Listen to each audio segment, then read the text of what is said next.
Pai, a cada passo que eu tenho dado, me debruçando em cima da Sua palavra e também em cima dos estudos já realizados no passado e também revendo aquilo que o Senhor tem para nos dizer,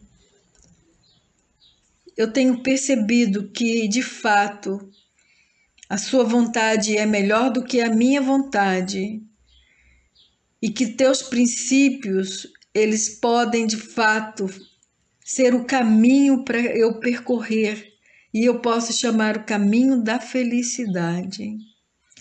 E as Tuas prioridades vão me ensinar a dar valor àquilo que de fato tem valor para o Senhor.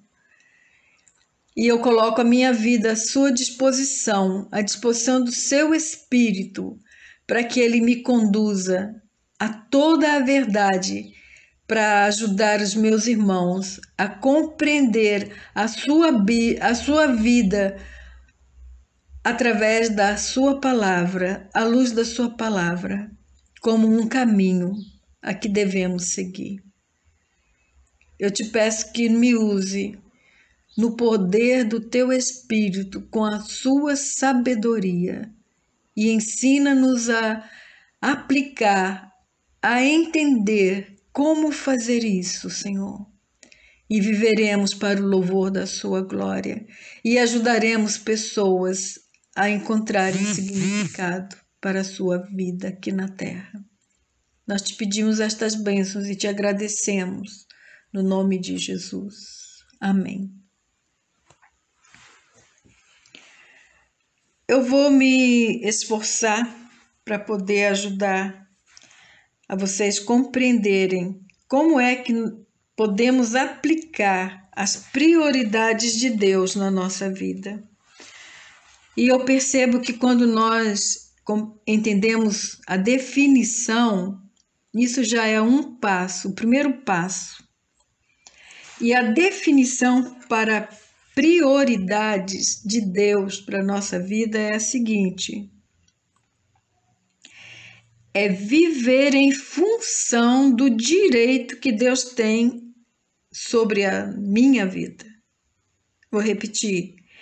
É viver em função do direito que Deus tem à minha vida, que tem precedência sobre todos os outros interesses humanos.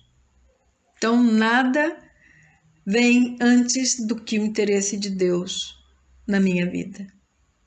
Eu devo me alinhar a isso. Mas para isso eu quero convidar você para fazer uma pergunta para você mesma. Pare e pense. E responda com toda honestidade. Desejo que as prioridades de Deus sejam as minhas prioridades? Responda. Sim ou não? Mas vamos prosseguir. Deus quer edificar a vida, o casamento, a família, a profissão e o ministério de cada pessoa. E é nesta ordem. Está lá alinhado em Efésios, capítulo 5, verso 18, até o capítulo 6, verso 7. E como é importante, vamos repetir. Deus quer edificar a vida, o casamento, a família, a profissão e o nosso serviço ministerial. A vida, ele começa a fazer através de um relacionamento com Ele. Tudo começa no nosso relacionamento pessoal, íntimo, de amor contínuo com Deus. E Paulo registra isso em Efésios 5, 18 e 19. Leiamos. E não vos embriagueis com vinho em que há contenda, mas enchei-vos do Espírito, falando entre vós em salmos e hinos e cânticos espirituais, cantando e salmodiando ao Senhor em vossos corações.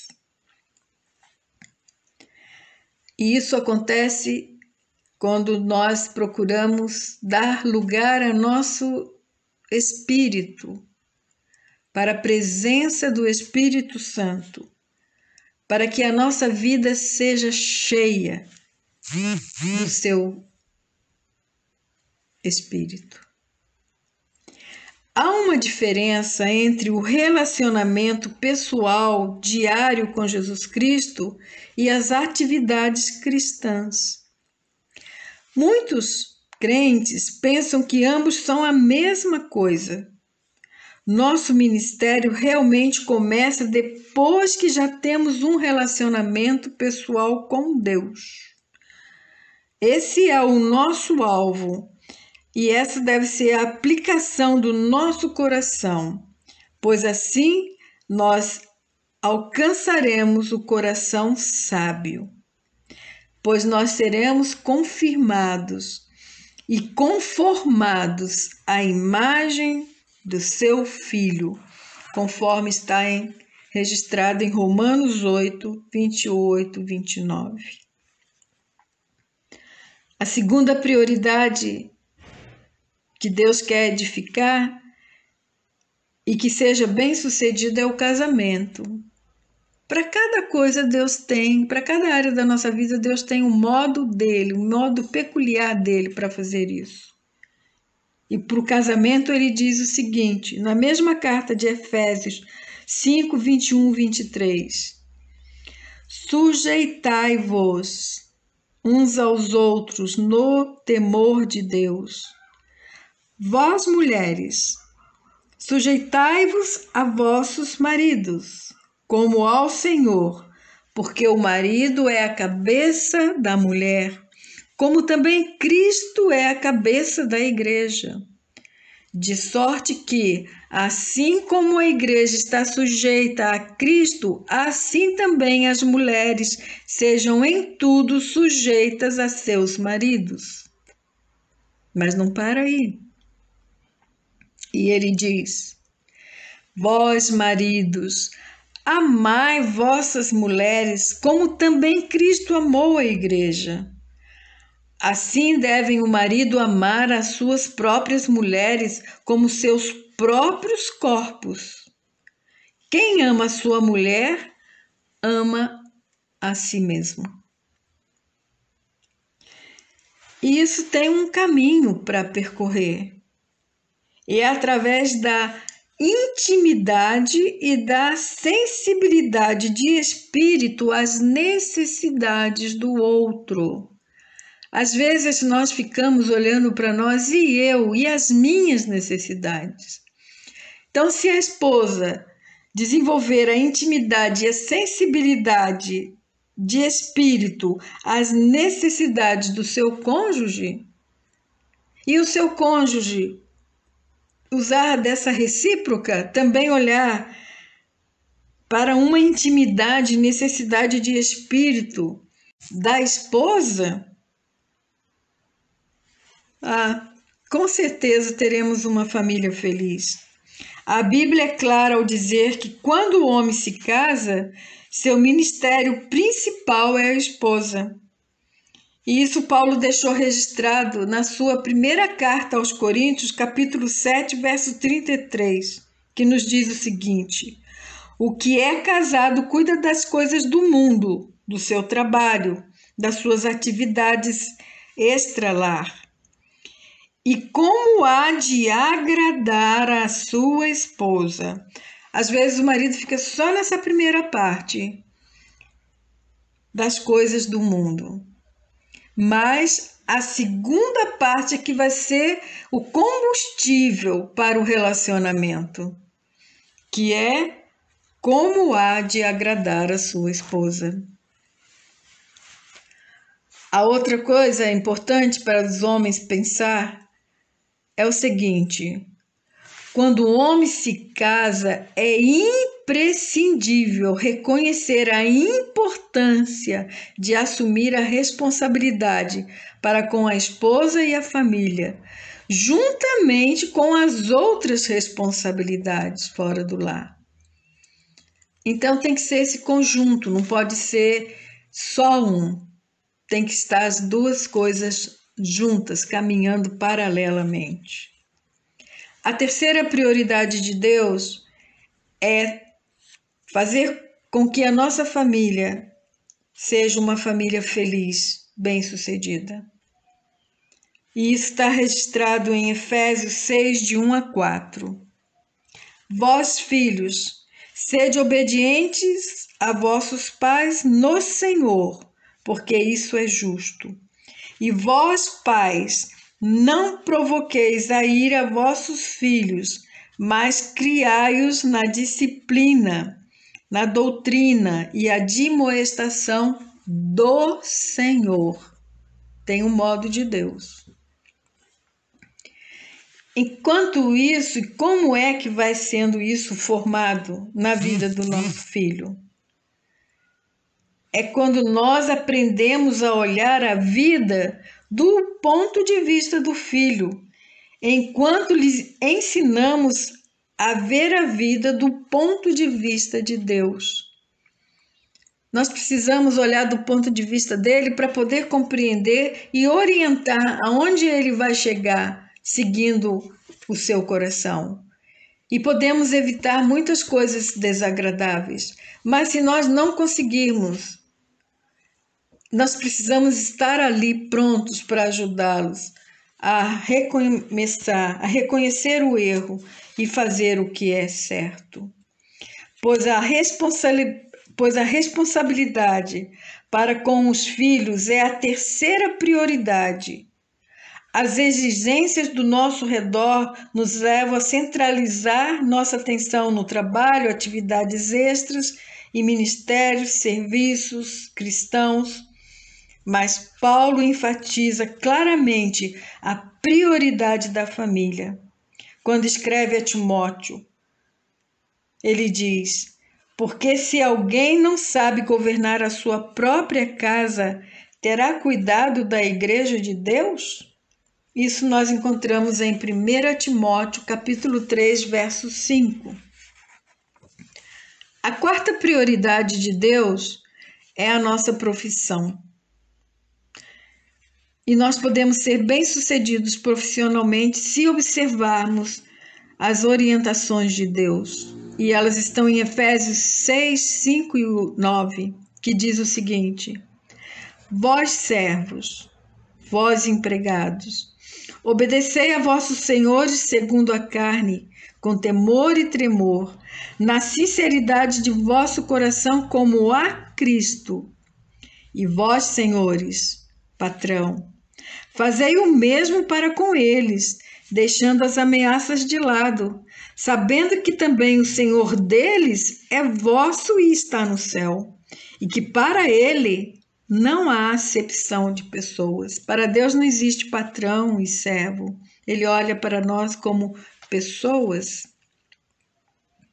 Mas Deus diz que os servos, eles devem usar as suas aptidões pessoais para prover a necessidade básica da família. E isso é através do seu trabalho. E a profissão é o meio que Deus usa para isso, para atender essas necessidades físicas da família. E para que o homem cumpra a sua responsabilidade para com o seu lar, para com a família. Em sua perspectiva correta, e o meio de sustentar a família enquanto servimos ao Senhor. Rogo-vos, pois eu, o preso do Senhor, que andeis como é digno da vocação com que fostes chamados. Efésios 4, 1. E fazendo isto, com certeza, nós seremos aqueles empregados que os patrões gostam de ter. E com certeza promoções virão com certeza, aumentos de salário também acontecerão. E por último, o que Deus quer edificar? O ministério, o nosso serviço para Ele. E Ele deixa isso claro em Efésios capítulo 6, verso 11 e 12. E nos aconselha: revesti-vos de toda a armadura de Deus, para que possais estar firme contra as astutas ciladas do diabo, porque não temos que lutar contra a carne. Eu creio que se nós colocarmos as nossas prioridades em dia, a nossa armadura estará bem firme em nós. E com certeza nós conseguiremos resistir todas as provações e tentações. Como que eu posso fazer isso? Eu devo projetar a vida de Cristo em outras pessoas. Então, depois de eu ter a minha vida pessoal acertada com Deus, o relacionamento com Deus em primeiro lugar, a esposa em segundo lugar, mas o dos relacionamentos humanos, o primeiro na minha vida, depois meus filhos, a profissão, com certeza as pessoas ao meu redor gostarão de saber qual é o meu sucesso. E eu poderei ajudá-las a ter Cristo também projetado em suas vidas. Essa é a última prioridade, a expressão da mensagem da minha vida, levando pessoas que não pertencem à minha família à maturidade em Cristo Jesus. E nós vemos isso registrado. Paulo conseguiu isso e ele deixou isso escrito em Colossenses capítulo 1, verso 28 e 29. Tem uma boa notícia. Não para aí. Sabe que existe 4 benefícios que nós podemos desfrutar se tivermos coragem de organizar as nossas prioridades, fazendo as prioridades de Deus a nossa prioridade? Como que isso acontece? Nós vamos voltar lá no Salmo 90, a partir do verso 12 até o verso 17. Então, eu repito, esses benefícios eles acontecerão a partir da aplicação do nosso coração à sabedoria, a fazer isso que Deus pede para que nós façamos. Então, vamos lá. Primeiro benefício está no versículo 14 do Salmo 90. E o salmista diz: sacia-nos de madrugada com a tua benignidade, para com os regozijo e nos alegremos todos os nossos dias. O que isso significa? Isso significa que cada dia será significativo, terá sentido, você terá prazer em vivê-lo. E como isto acontece? Quando as prioridades estão na ordem correta, as pressões se transformam em instrumentos de motivação para a realização, para que você se sinta realizado. E o seu dia, cada dia, se tornará significativo. O segundo benefício está no versículo 15. Alegrai-vos pelos dias em que vos afligistes e pelos anos que vos vimos o mal. O que isso quer dizer?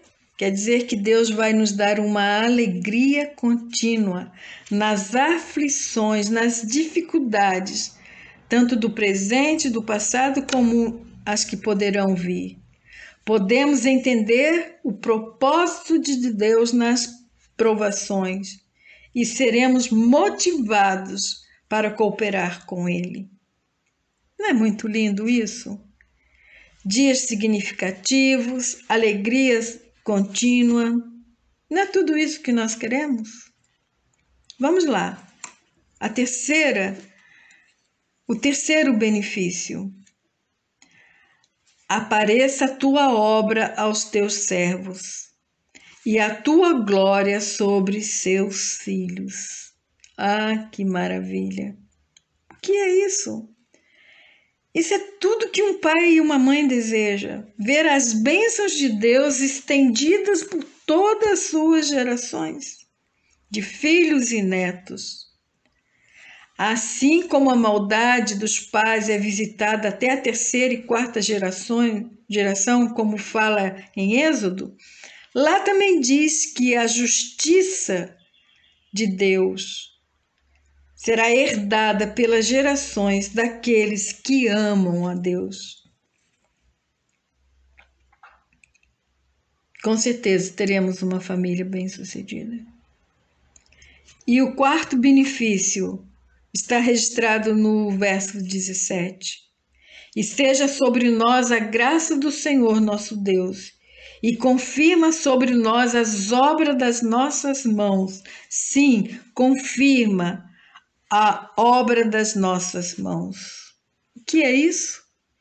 Isso é resultados.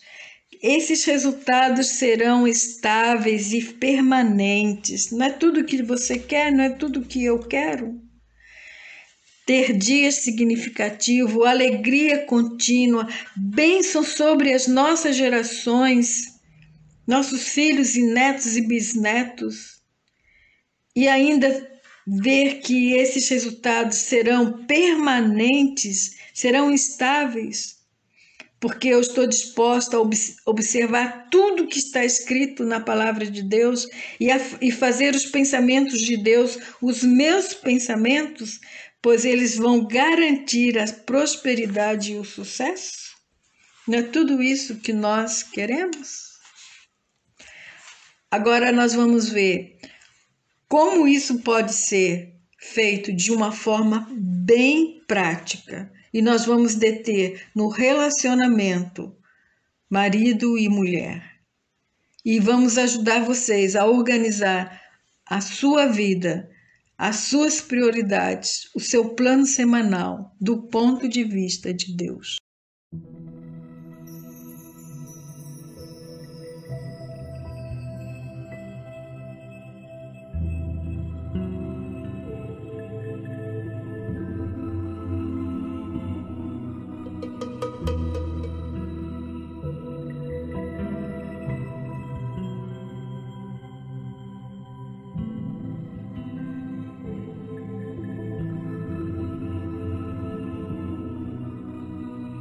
Se sofrimento te causei, Senhor, se ao meu exemplo fraco tropeçou, se em teu caminho eu não quis andar, perdão, Senhor.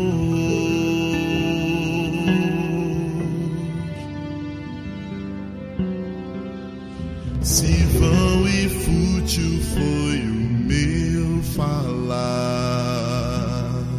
se ao meu irmão não demonstrei amor, se ao sofredor não estendi a mão, perdão, Senhor.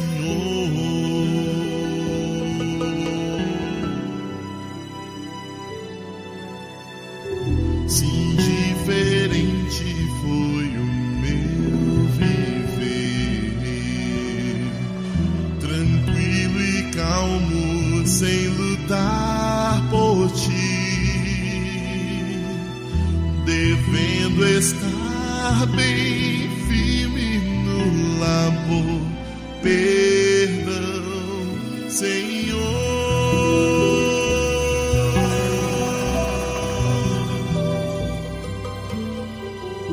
Escuta, ó Deus, a minha oração e vem livrar-me de incertezas mil.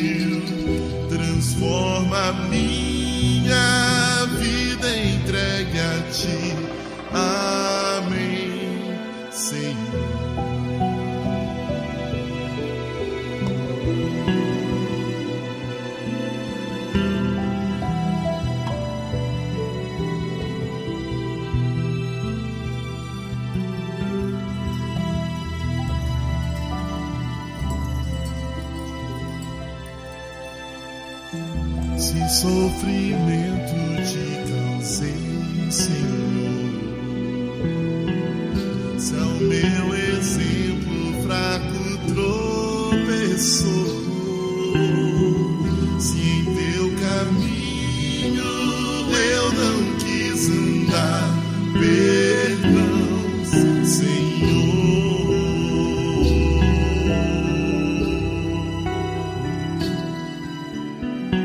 Se vão e fútil foi o meu falar, se ao meu irmão não demonstrei amor, se ao sofredor não estendi a mão, perdão, Senhor.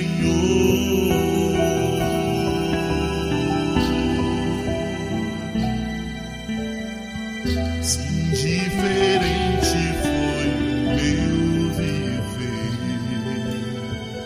tranquilo e calmo, sem lutar por ti, devendo estar bem firme no labor, perdão, Senhor.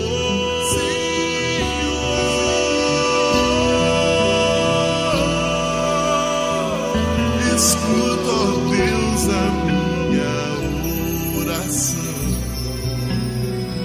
e vem livrar-me de incerteza.